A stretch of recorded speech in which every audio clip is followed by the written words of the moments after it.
பிரச்சாரத்திற்காக சென்ற நிகழ்ச்சியில் சீமான் மீது இளைஞர்கள் கேள்வி மழை பொழிந்தனர்.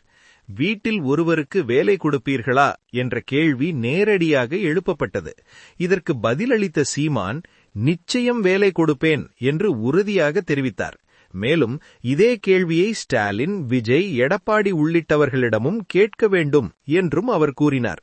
கேள்வி கேட்கும் உரிமை மக்களிடம் இருக்க வேண்டும், அப்போதுதான் மாற்றம் வரும் எனவும் அவர் வலியுறுத்தினார். வீட்டுக்கு ஒருத்தனுக்கு வேலை உண்மையிலே கொடுப்பேன். உன் பிள்ளைய படிக்க வச்சுருவேன், மருத்துவம் கொடுத்துருவேன், தண்ணீர் கொடுத்துருவேன். 10,000 கொடுத்தா செலவு பண்ண செலவு பண்ணி காட்டு பார்ப்போம். ஏன்னா நானே வேளாண்மை செஞ்சிருவேன்.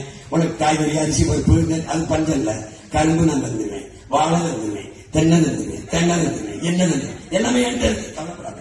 முல்லை, குறிஞ்சி, மரம், நெய்து அங்கே 2 லட்சம் பேர் வந்து வேலைக்கு போறாங்க.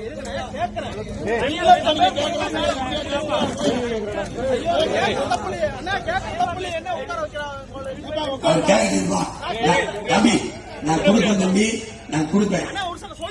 சொல்ல விடுங்க, உங்களை பேச விடுமா? எங்களுக்கு பேச 2 லட்சம் பேரு இங்க இருந்து வேலைக்கு வெளியில போறாங்க.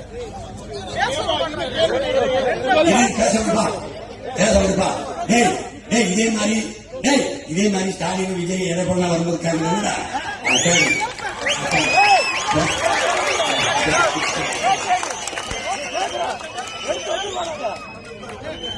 இருப்பா.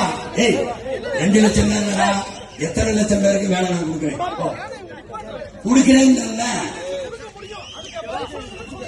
அதான் பாருங்க, சொல்றேன், கொடுக்க முடியும்னு சொல்றேன். விடியா கேட்கறான்னு சொன்னா எனக்கு கேட்கிறாங்க, அதுக்கு அனுமதிடா.